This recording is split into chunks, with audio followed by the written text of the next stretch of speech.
Hey guys, how you going? Hope you're all doing very well. Tonight I'm going to be doing a review of an action/horror film from Italy, Italian language, English subs, released in the year 2011, directed by Emanuele De Santi, and this movie is called Adam Chaplin. And the story of Adam Chaplin is as follows.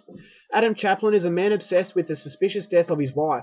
On discovering the involvement of a local mafia boss and the futuristic fascist police, Adam strikes a deal with a demon who will bestow him a dark superhuman strength. The demon will lead Adam to the murderer if he does his bidding. So begins a bloody war of extreme violence as Adam fights the might of the police corps and the Dark Allies head-on. Will Adam destroy his enemies before the demon calls in his debt and drags his soul to hell? Will he see his dead wife for one last time? So this movie really is a simplistic sort of revenge film. It is set in a fictitious country called Heaven Valley. Now, Heaven Valley sounds like a pleasant place, but it's far from that. It is a country that is being run by a mafia boss and also in connection with a very corrupt police force. So they're doing a lot of crime at will. So Adam Chaplin is the main character. He is very happily married to his beautiful wife, but that happiness is taken away from him one day when he finds out his wife has been brutally murdered. She's been burnt to death by the local mafia boss. So when Adam Chaplin realizes this, he is hell-bent on revenge. So he's going to get a little bit of help by a demon who he makes a deal with. If he sells his soul to the demon, in exchange the demon will bestow him superhuman strength. And this will really benefit Adam Chaplin as he goes about his business in destroying absolutely anybody who comes in his way. So the demon has a catch.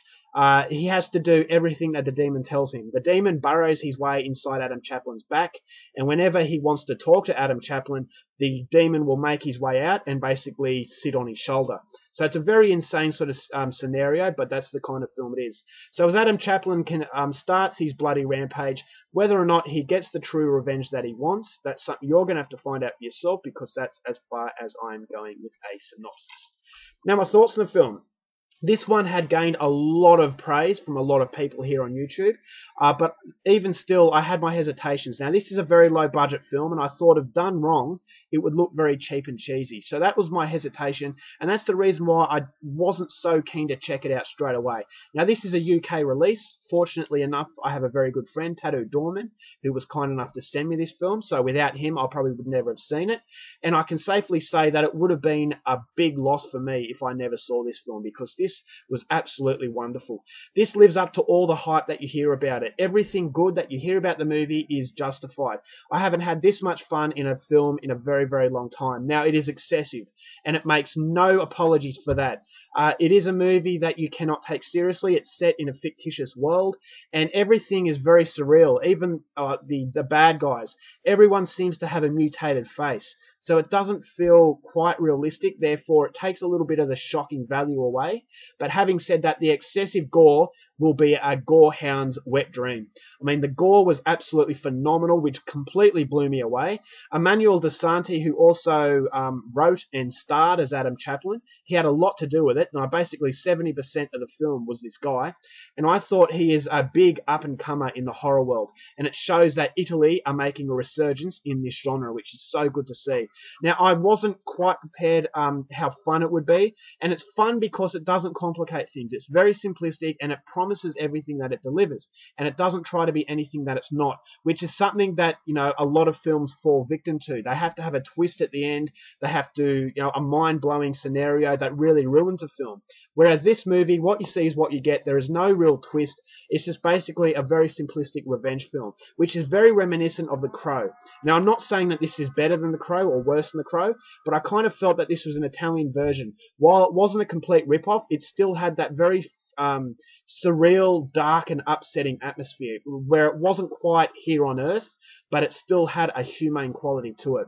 So if you like the way that the Crow was made, which very dark setting and very dark characters, you'll really like the way that this was made. This is more of a cartoon sort of approach, but having said that, the gore effects are done in a very practical manner. There are a few CGI scenes that looked a little bit dodgy, but I actually thought the gore in this film, I haven't seen any other film do it better. The impact of the violence was very hard-hitting. It's so far over the top, as I said, it's ridiculous, but it's just so much fun. It's just, the pacing is unbelievable. There is not, you know, the dialogue is good, very surprisingly, and surprisingly also, there was also a bit of depth to it. When Adam Chaplin goes through his flashbacks, he is talking to his wife, and I thought that could have been a distraction, but fortunately enough, Emmanuel DeSanti doesn't put too much focus on that. He takes you back, he gives you a little bit of insight into how Adam Chaplin became what he was, and it's just enough to give you some sort of insight into the character. He's not just a cardboard cutout, and although he's not a terribly in-depth character, he is still a character that you can feel some sort of sympathy for. But, you know, the movie didn't require that, but it was a nice little added extra. Now, Adam Chaplin, the actual character, he is a massive man. You know, this guy has muscles like you wouldn't believe, and he's very intimidating. And it's further intensified, that intimidating value, because of the fact this demon has possessed him. So his eyes are white, and he talks with a very weird sort of devilish voice, which makes him really creepy. I was very surprised to see that this has a very strong horror element as a suspense. There are a few scenes in the storm water drains where I thought were really creepy. So that, once again, was another surprising element that I got to it. So the ending was very good. It's very simplistic. Once again, as I said, it doesn't try and sell out with a twist. And, yeah, I mean, everything that you hear that is good about the film is justified. I thought this is absolutely fantastic. I'm giving it 4.5 stars. I'm not going to give it 5 because it doesn't quite match a masterpiece. I thought for a masterpiece it was a little bit thin on as far as plot is concerned. But yeah, for a movie like this, it was so much better than I thought, and I would highly, highly recommend this to anybody who likes excessive violence. I will say that this is a lot better than Yoshihiro Nishimura's stuff, such as Vampire Girl vs. Frankenstein Girl, Hell Driver, Tokyo Gore Police. I love those movies, but I actually think this is better. And it's really surprising to see that an Italian is doing Japanese better than the Japanese are as far as gore is concerned, which, you know, it was really exciting to see, and this is a movie that you can watch over and over and over. So absolutely brilliant. I love this movie. 4.5 stars. Go out there and see it as soon as possible. Alright guys, that's my review. I hope you enjoyed it. Till next time, keep watching movies, and I'll see you later.